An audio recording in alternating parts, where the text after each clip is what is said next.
నమస్కారం. TS TET అభ్యర్థుల కోసం టీశాట్ వారు నిర్వహిస్తున్నటువంటి శిక్షణా తరగతులకు స్వాగతం. ఈరోజు సైన్స్, జీవశాస్త్రము కంటెంట్ శిక్షణలో భాగంగా జంతు కణజాలము రకాలు, విధులను గురించి తెలుసుకుందాం. మనకు తెలుసు, సైన్స్లో ఉండేటువంటి 30 ప్రశ్నలకు గాను 12 జీవశాస్త్రం నుంచి వస్తాయి, 12 ఫిజికల్ సైన్స్ నుంచి వస్తాయి, మరియు 6 బోధనా పద్ధతుల గురించి వస్తాయి. ఈ ఎపిసోడ్లో మనం కణజాలాలు అనే అంశంలో భాగంగా జంతు కణజాలాల గురించి ప్రత్యేకంగా తెలుసుకుందాం. జంతు కణజాలాలు, జంతువులలో ప్రధానంగా 4 రకాల కణజాలాలు ఉంటాయి. 4 రకాలు అంటే ఫస్ట్ మనం కణజాలము అంటే ఏందో తెలుసుకున్నాం. అయినప్పటికీ మరొకసారి బ్రీఫ్గా చూద్దాం.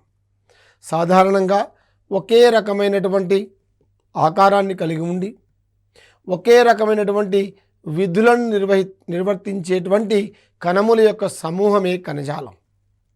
మరి జంతువులలో అటువంటి కణజాలాలు 4 ఉన్నాయి. ఒకటి ఉపకళా కణజాలం, ఇంగ్లీష్లో ఎపిథీలియల్ టిష్యూ అంటాం. ఇది జంతువుల లోపలి అవయవాలను, బయటి భాగాలను కప్పి ఉంచేటువంటి కణజాలం. అంటే మొత్తం మన యొక్క దేహ భాగం మొత్తం కూడా కప్పి ఉంచేటువంటి కణజాలం ఏది అంటే ఉపకళా కణజాలం, ఎపిథీలియల్ టిష్యూ. రెండోది సంయోజక కణజాలం. దీన్ని మనం కనెక్టివ్ టిష్యూ అంటాం. పేరులోనే అర్థం ఉంది, సంయోజక. ఎందుకంటే మన శరీరంలో అనేక అవయవాలు ఉన్నాయి, అనేక కణజాలాలు ఉన్నాయి, అనేక అవయవ వ్యవస్థలు ఉన్నాయి. మరి అన్ని అవయవాలను ఏ అవయవం ఆ అవయవానికి వేరువేరుగా పనిచేస్తుందా? పని చేయలేదు కదా. ఇది అన్ని అవయవాలను కలుపుతూ ఒక అంతర మాత్రికలో దూరంగా విస్తరించినట్లుగా ఉండేటువంటి కణజాలము సంయోజక కణజాలము. దీన్ని మన ఇంగ్లీష్లో కనెక్టివ్ టిష్యూ అంటాం. కనెక్టివ్, మిగతా భాగాల్ని కనెక్ట్ చేసేటువంటిది. మూడవది కండర కణజాలం, మస్కులార్ టిష్యూ. మనకు తెలుసు మజిల్స్, మన కండరాలు, శరీర కదలికలకు తోడ్పడే కణజాలమే కండర కణజాలం. ఏ భాగం కదలాలన్నా కండరాల ద్వారానే మనం సాధారణంగా పనులు చేస్తూ ఉంటాం. నాలుగవది నాడీ కణజాలము, నెర్వస్ టిష్యూ. ఇది బాహ్య అంతర ఉద్దీపనలకు ప్రతిచర్యలు చూపేటువంటి కణజాలం. అంటే క్షోభ్యత, ప్రతిస్పందన, ప్రతిచర్యలు మొత్తం కూడా ఈ కణజాలానికి సంబంధించినటువంటివి. మనం ఒక్కొక్క కణజాలం గురించి డీటెయిల్డ్గా మనం చూద్దాం. మొట్టమొదటిది ఉపకళా కణజాలం, ఎపిథీలియల్ టిష్యూ. ఎపి అంటే వెలుపల, థీలియం అంటే కణజాలం, అంటే ఎపిథీలియం వెలుపల ఉండేటువంటి కణజాలం. ఇది జంతువుల లోపలి అవయవాలను, బయటి భాగాలను కప్పి ఉంచేటువంటి కణజాలం. ఈ ఉపకళా కణజాలము చర్మము పైన, నోటి కుహరములో, రక్తనాళాలపైన, ఊపిరితిత్తులలో ఉన్న వాయుగోనులలో, వృక్కనాళాలలో ప్రతి చోట విస్తరించి ఉంటుంది. ఇక్కడ చూడండి, ఉపకళా కణజాలం యొక్క రకాలు కూడా మనం ఇక్కడ తీసుకున్నాం. శల్కల ఉపకళా కణజాలము, ఘనాకార ఉపకళా కణజాలము, స్తంభాకార ఉపకళా కణజాలము. ఈ విధంగా వాటి కణముల యొక్క ఆకారాన్ని బట్టి రకరకాలుగా ఉపకళా కణజాలాన్ని మనం వర్గీకరించుకోవచ్చు, అంటే విభజించుకోవచ్చు. స్తూపాకార ఉపకళా కణజాలం, బుగ్గ లోపలి భాగంలో ఉన్న సన్నని పొరలలో ఉండే కణజాలం. చర్మముపై ఉన్న ఉపకళా కణజాలము అనేక వరుసలలో ఉంటుంది. ఈ రకపు కణజాలాన్ని స్తరిత ఉపకళా కణజాలము అంటారు. స్తరిత అంటే స్ట్రాటిఫైడ్ టిష్యూ, పొరలుగా ఉండేటువంటి టిష్యూ అన్నమాట కణజాలం. బల్లపరుపుగా పలుచని పొర కలిగి ఉన్న ఉపకళా కణజాలాన్ని శల్కల ఉపకళ, స్క్వామస్ ఎపిథీలియం అంటారు. ఇది ఎక్కడ ఉంటుంది? జీర్ణ వ్యవస్థలో ఉండే అన్నవాహిక, నోటి లోపలి పొరలు, రక్తనాళాలు, ఊపిరితిత్తులలో ఉండే వాయుగోనులలో ఈ కణజాలం ఉంటుంది. విచక్షణ త్వచము ద్వారా పదార్థాల రవాణా జరిగే అవయవాల్లో ఇవి తప్పక ఉంటాయి. ఎందుకంటే పలుచని పొర కలిగినటువంటి ఉపకళా కణజాలము శల్కల ఉపకళా కణజాలం. నెక్స్ట్ ఘనాకార ఉపకళా కణజాలం. పేరులోనే అర్థం ఉంది కదా, ఘనాకార. ఆకారం ఎట్లా ఉన్నది? ఒక ఘనముల మాదిరిగా ఉంటుంది. కణాలన్నీ వాటి అమరిక భిన్నముగా ఉంటుంది. ఇటువంటి ఘనాకార ఉపకళా కణజాలాలు ఎక్కడ ఉంటాయి? మూత్రనాళాలలో కనిపిస్తాయి. ఇవి లాలాజల గ్రంథులకు కూడా యాంత్రిక శక్తిని ఇవ్వడంలో సహాయపడతాయి. ఘనాకార ఉపకళా కణజాలం. ఇంకోటి స్తంభాకార ఉపకళా కణజాలం. పేరులోనే ఏమర్థం ఉంది? స్తంభ ఆకార అంటే ఆ ఉపకళా కణజాలాలు ఎట్లుంటే కాలంనార్ ఒక స్తంభాల్లాగా ఉంటాయి. ఇక్కడ చూడండి స్తంభాలు. స్తంభాకార ఉపకళా కణజాల కణాల్లో చిన్న కేశాల వంటి నిర్మాణాలు కనిపిస్తాయి. ఇటువంటి కణాలు స్రవించే చోట, శోషణ జరిగే చోట ఉంటాయి. అంటే గ్రంథి కణాలు, స్రావక నిర్మాణాల్లో ఈ యొక్క స్తంభాకార ఉపకళా కణాలు ఎక్కువగా కనిపిస్తాయి మనకు. గ్రంథి ఉపకళా కణజాలం. కొన్నిసార్లు ఉపకళా కణజాలంలో కొంత భాగం లోపలికి ముడుచుకుపోయి బహుకణ గ్రంథులుగా ఏర్పడతాయి. వీటిని మనం మల్టీ సెల్యులర్ గ్లాండ్స్ అంటాం. వీటిని గ్రంథి ఉపకళా కణజాలము, గ్లాండ్యులార్ ఎపిథీలియం అంటారు. ఉపకళా కణజాలము రూపాంతరం అంటే వివిధ రూపాల్లో ఉంటుంది అని అర్థం. చర్మము కూడా ఒక రకమైన ఉపకళా కణజాలమే. చర్మము నుండే గోర్లు, రోమాలు అంటే వెంట్రుకలు, గిట్టలు, కొమ్ముల వంటి నిర్మాణాలు తయారవుతాయి. సరీసృపాలలో అయితే పులుసులు, పక్షులలో ఈకలు కూడా ఈ కణజాలాల నుంచి తయారవుతాయి. ఇవన్నీ కూడా రూపాంతరము చెందిన ఉపకళా కణజాలాలే. టెట్లో సాధారణంగా అడిగే క్వశ్చన్స్లో ఇవి ఉంటాయి. అంటే గోర్లు కానీ, రోమాలు కానీ, గిట్టలు, కొమ్ములు, పక్షుల ఈకలు ఇచ్చి ఇది ఏ రకమైన కణజాలము ఇట్లా అడుగుతూ ఉంటారు సాధారణంగా. సంయోజక కణజాలం. మనం ఇంతవరకు ఏ కణజాలాలు చూసాం? ఉపకళా కణజాలము చూసినాం. రెండోది సంయోజక కణజాలం. పేరులో ఏమర్థం ఉన్నది? సంయోజక. ఇది ఇతర అవయవాలని, ఇతర కణజాలాలని కలిపి ఉంచేటువంటి ఒక కణజాలం. అంతర్గత అవయవాల్ని ఒక నిర్దిష్ట స్థానంలో ఉంచడానికి కొన్ని కణజాలాలు సహాయపడతాయి. ఈ కణజాలాలు అవయవాలను, కండరాలను కలిపి ఉంచుతాయి. ఇటువంటి కణజాలాలే సంయోజక కణజాలాలు. ఈ సంయోజక కణజాలం ఇతర కణజాలాలను, అంగాలను కూడా కలిపి ఉంచుతుంది. శరీరములోని వివిధ అంతర్భాగాలకు దృఢంగా చట్రంలా నిలిచి కావలసిన ఆధారాన్ని సమకూరుస్తుంది. ఈ కణజాలాలు ఒక కణజాలం నుండి వేరొక కణజాలానికి పదార్థాల రవాణాలో కూడా కీలక పాత్ర పోషిస్తాయి. రవాణా. అదే రకంగా శరీర రక్షణ, శరీర కణాలను బాగు చేయడం అంటే మరమ్మతు చేయడం, కొవ్వు పదార్థాల నిల్వ, ఈ రకంగా శరీరంలో భిన్నమైన విధులు నిర్వర్తించే అనేక రకాల కణాల సమూహమే సంయోజక కణజాలం. దీంట్లో మొట్టమొదటిది ఏరియోలార్ కణజాలం. ఇదేం పనిచేస్తుంది? ఒక సంధాయక కణజాలం, ఒక కనెక్టివ్. ఇవి వివిధ కణజాలాలను కలుపుతుంది. మీరు ఎప్పుడైనా మటన్ ఆ ఎముక నుంచి తీసేటప్పుడు ఈ యొక్క ఒక మటన్ అంటే ఒక కణజాలము, ఇంకో కణజాలం అతికే దగ్గర మనం ఒక బెలూన్, పాలిథిన్ పేపర్ లాగా సన్న బుడగలు వచ్చేలాగా ఒక కణజాలం ఉంటుంది. అది ఏరియోలార్ కణజాలం. ఇది అవయవాలను వాటి స్థానాల్లో ఉంచుటకు తోడ్పడుతుంది. ఈ కణాలను ఫైబ్రోబ్లాస్ట్ కణాలు అంటారు. ఈ కణాలు తంతు పదార్థమును స్రవిస్తాయి. ఇది గాయాలైనప్పుడు గాయపడిన కణజాలము తిరిగి ఏర్పడటంలో తోడ్పడుతుంది. సాధారణంగా గాయమైతే లోపలికి కొంత కణజాలం పోతుంది కదా, మళ్ళీ కణజాలం యొక్క పునరుత్పత్తి లోపల ఇది కూడా కొంత కీలక పాత్ర పోషిస్తుంది. రెండోది ఎడిపోజ్ కణజాలం. మనకు తెలుసు, వయసులో ఉన్న వాళ్ళకంటే ముసలి వాళ్ళు శీతాకాలంలో చలికి ఎందుకు ఎక్కువ వణుకుతారో తెలుసా? శరీరం లోపల చలి నుండి రక్షణ కొరకు ఏమైనా స్వతంత్ర ఏర్పాట్లు ఉన్నాయా? ఇప్పుడు ఆలోచించారా? కొవ్వు పదార్థాన్ని నిల్వ చేసి ఉంచడానికి మన చర్మము కింద ఒక ప్రత్యేకమైనటువంటి కణజాలం ఉంటుంది. ఈ చర్మము కింద ఈ కణజాలమే ఎడిపోజ్ కణజాలం. చర్మము కింద ఆ ఎడిపోజ్ కణజాలం ఉండడం వల్ల, కొవ్వు కణజాలం యొక్క పొర ఉండడం వల్ల చర్మము మృదువుగా కనిపిస్తుంది. అదే ముసలి వయసులో ఉన్న వాళ్ళకి ఏమవుతుంది? ఎడిపోజ్ కణజాలము కరిగిపోవడం వల్ల చర్మము వదిలై కొంచెం ముడతలు పడుతుంది. అంటే ఎడిపోజ్ కణజాలం ఈ యొక్క కొవ్వు పదార్థాలు నిల్వ ఉంచడం వల్ల శరీరంలో నుండి వేడి బయటికి పోనివ్వదు. కాబట్టి చలికి తక్కువ వణుకుతారు వయసులో చిన్నవాళ్ళు. మరి ఈ చర్మం కింద ఈ ఎడిపోజ్ కణజాలం ఉండటం వల్ల ఈ కణజాలంలో కణాలు మొత్తం కూడా కొవ్వు చేత నిర్మితమై ఉంటాయి కాబట్టి శరీరం నుండి వేడి బయటకు పోకుండా కణాలు ఆపుతాయి, ఉష్ణ నిరోధకంగా ఇవి పనిచేస్తాయి. ఇంకో సంయోజక కణజాలము ఎముకలు బోన్స్ మనకు బాగా తెలుసు. ఇది సకశేరుకలకు ఒక నిర్దిష్టమైన ఆకారాన్ని ఇస్తుంది. ఒక్కసారి ఎముకలు లేనటువంటి మన శరీరాన్ని ఊహించుకుంటే ఎట్లా ఉంటుంది, అసలు ఊహించడానికి ఇబ్బందిగా ఉంది కదా. ఇవి శరీరానికి ఒక ఆకారాన్ని ఇవ్వడంలో సహాయపడతాయి. అనేక సకశేరుకాలు, ఉదాహరణకు సొరచేప వంటి కొన్ని చేపలు తప్ప ఇతర అంతర అస్థిపంజ నిర్మాణంలో ఒక ముఖ్య పదార్థంగా ఉంటుంది.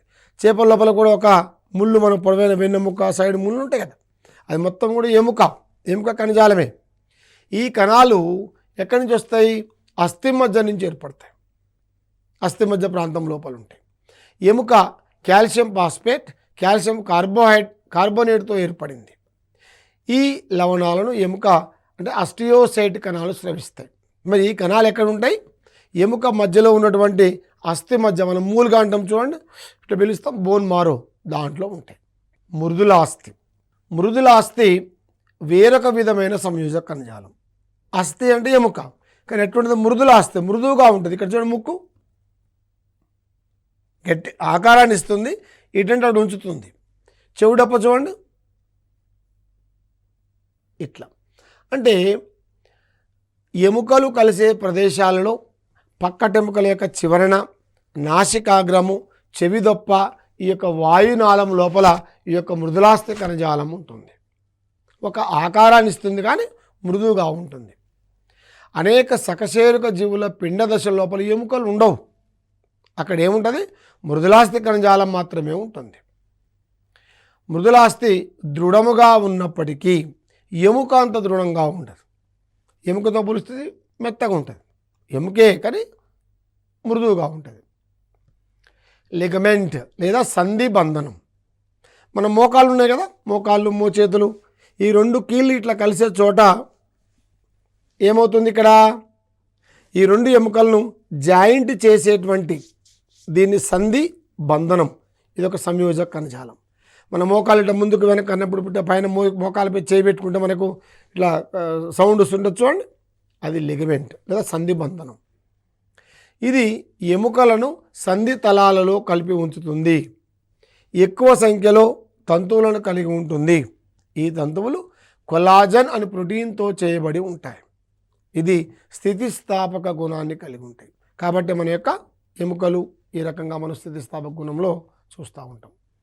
నెక్స్ట్ స్నాయుబంధనం, టెండాన్. మన కాలి కండరం యొక్క చివరి భాగం లోపల ప్రత్యేక ఒక నరం అంటారు చూడండి, జనరల్గా నరాలు ఏమి కావు, టెండాన్. ఈ స్నాయుబంధనము కూడా తంతుయుత సంయోజక కణజాలమే. కండరాలు ఎముకలతో కలిసే చోట, కండరాలు ఎముకలు ఈ కలిసే సంధి తలాల లోపల ఈ యొక్క జాయింట్ల లోపల స్నాయు బంధనాలు ఉంటాయి. ఇది కూడా కొలాజన్తో చేయబడి ఉంటుంది. శరీరపు కదలికలు ఎముకకు అంటిపెట్టుకున్న కండరాల వలనే జరుగుతాయి. దాంట్లో స్నాయు బంధనము కీలక పాత్ర పోషిస్తుంది. రక్తం విచిత్రంగా ఉంది కదా. రక్తము ద్రవరూపములో ఉన్న కణజాలం. కణజాలము ఇతర కణజాలాల కంటే భిన్నమైనటువంటిది. రక్తములో వివిధ రకాలైన కణాలు ఉంటాయి. ప్రతిదీ భిన్నమైన నిర్దిష్టమైన పని నిర్వర్తిస్తాయి. అనేక రకాల కణజాలాలు ఉంటాయి, కానీ ఒక్కొక్కటి ఒక్కొక్క రకమైన పని చేస్తాయి. ఈ కణాలన్నీ ప్లాస్మాలో స్వేచ్ఛగా తేలియాడుతూ ఉంటాయి. ప్లాస్మా ఒక ద్రవరూప మాత్రిక.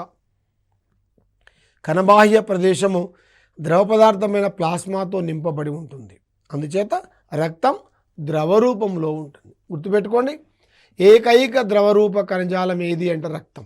ఏకైక, అన్ని కణజాలాల్లో ఏకైక ద్రవరూప కణజాలము రక్తం.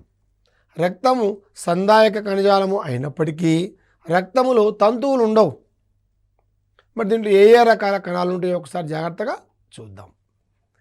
రక్తంలో ఒక అంశం అయిన ప్లాజ్మాలో నీరు, గ్లూకోజ్, అమినో యాసిడ్స్ వంటి పోషకాలు, విటమిన్లు, హార్మోన్లు మాత్రమే కాక లవణాలు, ఇతర విసర్జక పదార్థాలు కూడా ఉంటాయి.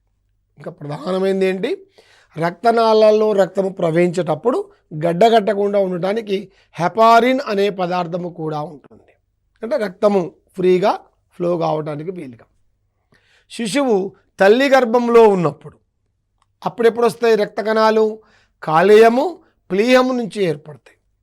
అదే మనం ప్రౌఢ దశ పెద్దవాళ్ళమైన తర్వాత మానవులలో ఎముకలో ఉండేటువంటి అస్థి మజ్జ ఉంది కదా, బోన్ మారో, అస్థి మజ్జ నుంచి రక్త కణాలు ఏర్పడతాయి. బాగా గుర్తుపెట్టుకోండి, బోన్ మారో. మరి క్షీరదాల ఎర్ర రక్త కణాలలో కేంద్రకం ఉండదు, అంటే క్రమేపీ అది క్షీణించిపోతుంది. రక్తం, ఈ రక్తంలో గల ఇంకో కణాలు తెల్ల రక్త కణాలు. వీటిలో హిమోగ్లోబిన్ ఉండదు కాబట్టి తెల్లగా ఉంటాయి. వీటి ల్యూకోసైటులు అంటారు. ఎర్ర రక్త కణాలతో పోలిస్తే తక్కువ సంఖ్యలో ఉంటాయి. ఇవి 2 రకాలు. గ్రాన్యులోసైట్స్ అంటే కణికాభ కణాలు, కణికరహిత కణాలు అంటే ఏగ్రాన్యులోసైట్స్. చూద్దాం వాటి డీటెయిల్గా ఒక్కొక్కదాని వివరంగా చూద్దాం. కణికాభ కణాలు న్యూట్రోఫిల్స్, బేసోఫిల్స్ మరియు ఇస్నోఫిల్స్ అని 3 రకాలు.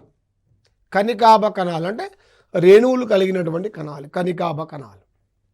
ఇవి రక్తంలోకి ప్రవేశించిన సూక్ష్మజీవులను ఎదుర్కొని నాశనము చేస్తాయి. గుర్తుపెట్టుకుంటే ఎట్లు అడిగే క్వశ్చన్ ఇది, ప్రత్యేకంగా మొన్న అడిగాడు లాస్ట్ 2016లో.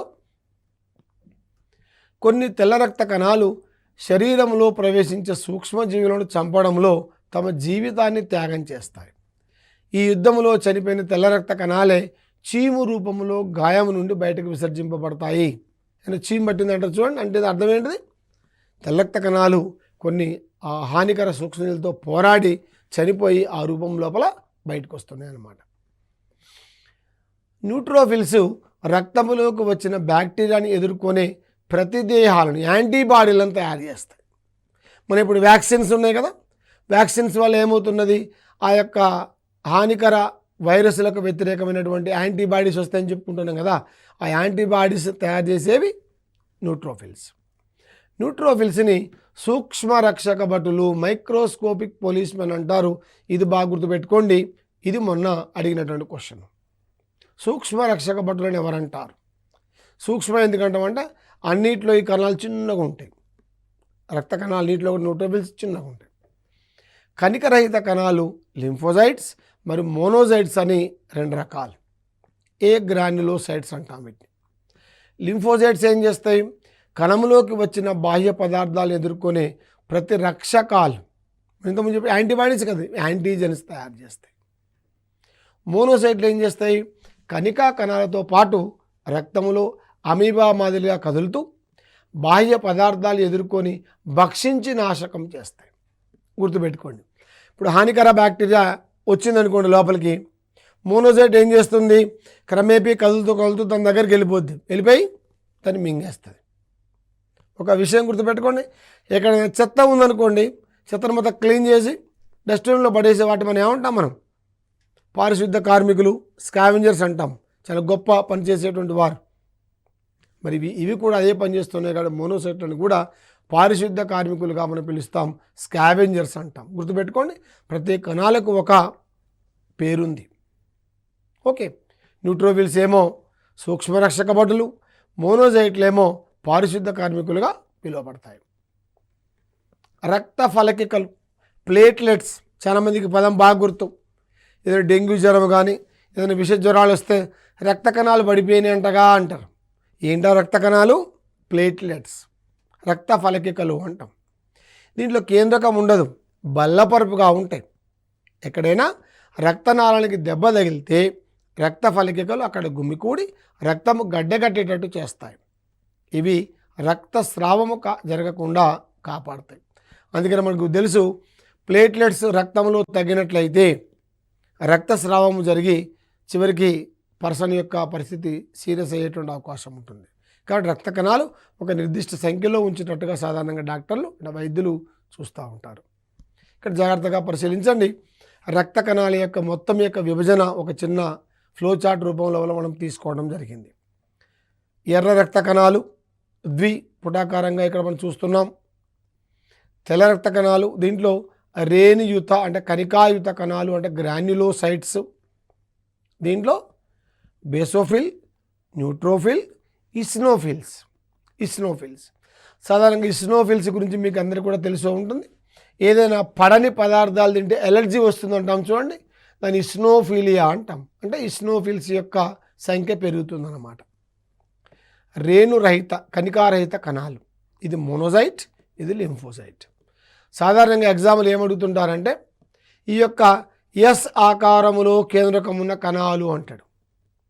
మనం రక్త కణాలు మొత్తం చదువుకుంటాం కానీ ఈ ఆకారాలు యాడ్ చూసినాం మళ్ళీ మనం. అందుకని జాగ్రత్తగా రక్త కణముల యొక్క కేంద్రకము కూడా ఏ ఆకారం ఉన్నదో కూడా జాగ్రత్తగా చూడండి. రెడ్ బ్లడ్ సెల్స్ లోపల వైపు నొక్కబడి మనం వడలేస్తాం కదా, ఆ రకంగా ఉంటాయి కరెక్ట్గా చెప్పాలంటే, డ్యూపుటాకారం నొక్కబడి. ఇట్లా వీటి యొక్క కేంద్రకము ఆకారం పైన కూడా ప్రశ్నలు వచ్చేటువంటి అవకాశం ఉంది. మరి రక్త కణాల యొక్క విధులేంటి, రక్తం ఏం పనిచేస్తుంది, మనకు చాలా ఐడియా ఉంది. రక్తం ఏం పనిచేస్తుంది, రక్తంలో హెపారిన్ అనే పదార్థం ఉంటుంది, రక్తం గడ్డగట్టకుండా కాపాడుతుంది. అదేవిధంగా నెక్స్ట్ వచ్చేసి కండర కణజాలం. కండర కణజాలం ఇది మూడో రకమైనటువంటి కణజాలం. చర్మములో ఉన్న కణాలు పునరుత్పత్తి శక్తి కలిగి ఉంటాయి. అట్లాగే కండర కణాలకు కూడా పాక్షిక పునరుత్పత్తి శక్తి ఉంటుంది. ఇప్పుడు ఇక్కడ దెబ్బ తగిలింది అనుకోండి, దెబ్బ తగిలినప్పుడు ఏమవుతుందో గాయమవుతుంది.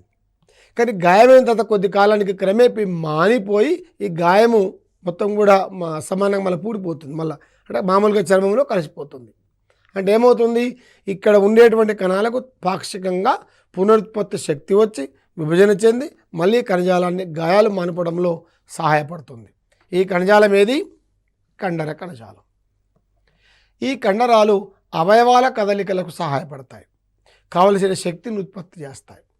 జీవుల పూర్వ చర్మాంగాల కదలికలకు, శరీరంలోని పేగులు, హృదయము మొదలైన అంతర అంగాల కదలికలకు కండరాలే కారణం. రక్తనాళాల్లో కూడా కొద్ది మొత్తంలో కండర కణజాలం ఉంటుంది. ఇది రక్తనాళ వ్యాసాన్ని సవరిస్తూ క్రమబద్ధమైన రక్త ప్రసరణకు సహాయపడుతుంది. హృదయం మొత్తం కూడా తెలుసుగా మనకు, హృదయం మొత్తం కూడా కండరాలే, కాకపోతే ప్రత్యేకమైన కండరాలు హృదయ కండరాలు అంటాం మనం. కండర కణజాలం మస్కులర్ టిష్యూ నిర్మాణము, అవి ఉన్న ప్రదేశము మరియు విధులు చేసే పనులను అనుసరించి కండరాలు మూడు రకాలు: రేఖిత కండరాలు, అరేఖిత కండరాలు, హృదయ కండరాలు. ఏంటి రేఖిత కండరాలు అంటే కొన్ని కండరాల కదలికలు మన అధీనములో ఉంటాయి. ఇప్పుడు నేను ఈ వస్తువుని పట్టుకోవాలనుకుంటున్నాను, మౌజ్ పట్టుకుంటున్నాను. ఈ కండరాలు మన అవసరమైనప్పుడు కదిలించవచ్చు, అవసరం లేకపోయినప్పుడు కదలికను ఆపివేయవచ్చు. ఉదాహరణకు చేతులు కాళ్ళు మనం ఆడించదలుచుకున్నా ఆడిస్తున్నాం, నా కంట్రోల్లో ఉన్నాయి. అందువల్ల వీటిని నియంత్రిత లేదా సంకల్పిత కండరాలు అంటారు. అదే రకంగా ఇవే ఎముకలకు అతుక్కొని ఉంటాయి కాబట్టి అస్థి కండర కణజాలం అని కూడా అంటారు. ఇవి ఎముకలకు అతుక్కొని ఉండటం వల్ల కదలికలకు కారణం అవుతాయి. మరి కండరాల పొడుగున ఇక్కడ జాగ్రత్త చూడండి, అనేకమైన గీతలు ఉన్నాయి, అడ్డుగీతలు కనిపిస్తున్నాయా, అడ్డుగీతలు. ఈ కండరాల పొడవున అనేక అడ్డుచారలు ఉంటాయి కాబట్టి వీటిని రేఖిత కండరాలు అంటారు. అనేకమైన రేఖల్లాంటి గీతలు ఉంటాయి. ఈ కండరం అనేక పొడవైన సన్నటి శాఖారహితమైన తంతువులను పోలిన కణాలను కలిగి ఉంటుంది. ప్రతి కణం కండరం అంత పొడుగుంటుంది. ఇవి స్తూపాకారంగా ఉంటూ అనేకమైన కేంద్రకాలను కలిగి ఉంటాయి. బహుకేంద్రకయుతము అడ్డుచారులు ఉన్నాయి. రేఖిత కండరాలు గుర్తుపెట్టుకుని, రేఖిత కండరాలు అనేకమైన రేఖలు ఉన్నాయి. నెక్స్ట్ అరేఖిత కండరం, సింపుల్. రేఖిత కండరంలో అడ్డుగీతలు ఉన్నాయి, అరేఖిత కండరంలో ఉండవు. అన్నవాహికలో ఆహారం కదలిక, రక్తనాళాల కండరాల సంకోచ వ్యాకోచాలు మన ఆధీనంలో ఉండవు. ఇప్పుడు శ్వాసనాళం, మనం శ్వాస ఆపై అంటే ఊపిరితిత్తులు పనిచేయడం ఆపేస్తే లోపల పని జరుగుతూనే ఉంటుంది. వీటి కదలికను మనం మన ఇష్టానుసారం ప్రారంభించలేము, ఆపివేయలేము. ఈ కదలికలను నిర్వహించే కండరాలను అనియంత్రిత కండరాలు అంటారు. ఈ కండరాలనే నునుపు కండరాలు కూడా అంటారు, ఇన్వాలంటరీ మజిల్స్. ఎక్కడ ఉంటాయి ఇవి? ఐరిస్, మన కనుపాప, గర్భాశయము, వాయునాళాల్లో కూడా ఉంటాయి. ఇవి పొడవుగా ఉంటాయి, సాగదీయబడి ఒక కుదురు ఆకారం లోపల ఉంటాయి. వీటిలో అడ్డుచారలు ఉండవు కాబట్టి ఇదేమైంది, అరేఖిత కండరాలు అంటాం. ఈ కణాలలో కేవలం ఒక్క కేంద్రకం మాత్రమే ఉంటుంది, ఏకకేంద్రక కణాలు. అంటే ఇక్కడ మనం 2 తేడాలు చూడొచ్చు. రేఖిత కండరాలలో అనేకమైన కేంద్రకాలు ఉంటాయి, అడ్డుగీతలు ఉంటాయి. అరేఖిత కండరాలలో ఒకటే కేంద్రకం ఉంటుంది, అడ్డుగీతలు ఉండవు. హృదయ కండరం ఇది ప్రత్యేకమైన కండరాలు, బాగా గుర్తుపెట్టుకోండి. మనకు కూడా తెలుసు, మనం కొద్దిగా కష్టపడితే బాగా అలసట చెందుతాం, కండరాలు కొద్ది విశ్రాంతి కోరుకుంటాయి. కానీ హృదయం మనం పుట్టిన దగ్గర నుంచి మొదలు పెడితే చనిపోయే వరకు కూడా హృదయం కొట్టుకుంటూనే ఉంటుంది, సంకోచ సడలికలు జరుపుతూనే ఉంటుంది, రక్త ప్రసరణ జరుపుతూనే ఉంటుంది. మరి హృదయ కండరాలు రక్త ప్రసరణలో సహాయపడతాయి. ఈ కణాలు పొడవుగా బహుకేంద్రకాలతో శాఖలు కలిగి ఉంటాయి. కణాల చివరి భాగాలు ఒకదానితో కూడా కలిసి ఉంటాయి. హృదయ కండరంలో కణాలు మొత్తం కూడా చారలతో ఉంటాయి. నిర్మాణంలో చారల కండరాన్ని పోలి ఉన్నా, ఏది రేఖిత కండరం లెక్క ఉన్నా, అదేమో నియంత్రిత కండరము, ఇది అనియంత్రిత కండరం. అంటే రేఖిత కండరాలు కదలికలు మన ఆధీనంలో ఉంటాయి, హృదయ కండరం యొక్క కదలికలు మన అధీనంలో ఉండవు. అది ప్రధానమైన తేడా, గుర్తుపెట్టుకోండి. 4వది ప్రధానమైనటువంటిది నాడీ కణజాలం. నాడీ కణజాలముతో నిర్మితమైన ఒక ప్రత్యేకమైన యంత్రాంగం మన శరీరంలో పనిచేసి విద్యుత్ రూపంలో ప్రచోదనాలు సృష్టిస్తుంది. మెదడు, వెన్నుపాము, నాడులు ఈ యంత్రాంగంలో కీలక పాత్ర పోషిస్తాయి. ఇక్కడ చూడండి, ఇది ఒక నాడీ కణము, ఒక మోడల్, ఒక న్యూరాన్. నాడీ కణము నాడీ కణజాలానికి క్రియాత్మక నిర్మాణాత్మక ప్రమాణం. శరీరంలో ఉండే అన్ని రకాల కణాలలో నాడీ కణాలకు మాత్రమే పునరుత్పత్తి చేయగల శక్తి ఉంటుంది. నాడీ కణానికి పునరుత్పత్తి శక్తి ఉండదు. నాడీ కణ దేహంలో ఉన్న జీవద్రవంలో ఒక కేంద్రకము తేలియాడుతూ ఉంటుంది. ఈ జీవద్రవంలో కొన్ని గ్రంథిరూప కణాలు ఉంటాయి. వీటిని నిస్సెల్ కణికలు అంటారు. చిన్న చిన్న చుక్కల్లాగా ఉంటాయి. ఇక్కడ నిస్సెల్ కణికలు. కణదేహము నుండి కొన్ని నిర్మాణాలు బయటకు చొచ్చుకు వచ్చినట్లు ఉంటాయి. వీటిని డెండ్రైట్స్ అంటాం. ఇక్కడ చూడండి, పిల్లలుగా వెంట్రుకలుగా చక్కగా లేచినప్పుడు చుట్టూ వచ్చినాయి, ఇవి డెండ్రైట్స్. ఇవి శాఖలు కలిగి మొనదేలి ఉంటాయి. అంటే ఇతర నాడీ కణాలతో కలవడానికి వీలుగా ఇవి ఉంటాయన్నమాట. ఈ కణదేహము నుండి ఇక ఒకే ఒక పొడవాటి నిర్మాణం బయలుదేరుతుంది. చూసారా, లాస్ట్ నిర్మాణం పొడవైంది. దీన్ని యాక్సాన్ లేదా తంత్రికాక్షము అంటారు. యాక్సాన్లో కొంత భాగము, జాగ్రత్తగా గమనించండి, కొంత పొర చేత కప్పబడి ఉంటుంది. ఆ పొర మైలిన్ త్వచం చేత కప్పబడి ఉంటుంది. కానీ అక్కడక్కడ మైలిన్ త్వచం లేకుండా కూడా కనుపులాగా ఉంది. చూడండి, వీటినే మనం రణ్వీర్ కనుపులు అంటాం, నోడ్స్ ఆఫ్ రణ్వీర్. ఒక నాడీ కణపు యాక్సాన్, ఈ యాక్సాన్ తమ సమీపంలో ఉన్న మరొక నాడీ కణపు డెండ్రైట్తో కలిసి ఒక వల వంటి నిర్మాణం ఏర్పరచుకుంటుంది. ఇలా నాడీ కణాలు శరీరం పొడవునా వ్యాపించి ఉంటాయి. వీటి ద్వారా సమాచార ప్రసారం జరుగుతుంది. జాగ్రత్తగా గుర్తుపెట్టుకోండి, మనం ఇక్కడ ముట్టుకుంటాం, ఏమవుతుంది, ఎమ్మట మన స్పర్శ తెలుస్తున్నది. అంటే అర్థమైంది, ఈ భాగంలో నాడీకణం ఉన్నది.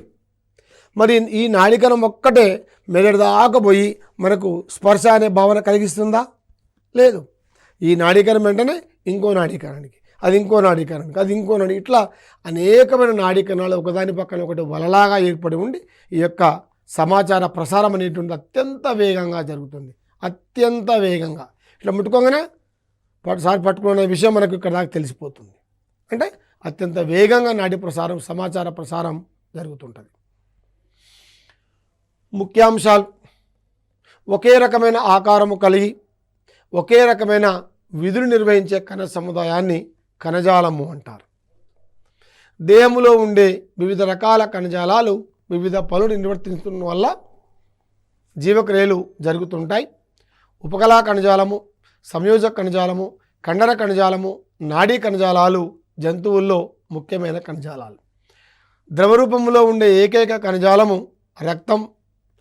నాడీ కణజాలానికి మాత్రమే పునరుత్పత్తి శక్తి లేదు. నాడీ కణజాలం యొక్క క్రియాత్మక నిర్మాణాత్మక ప్రమాణము న్యూరాన్. ఈ ఎపిసోడ్లో మనం జంతు కణజాలం గురించి వివరంగా తెలుసుకున్నాం. మరొక అంశంతో మళ్ళీ కలుద్దాం. నమస్కారం.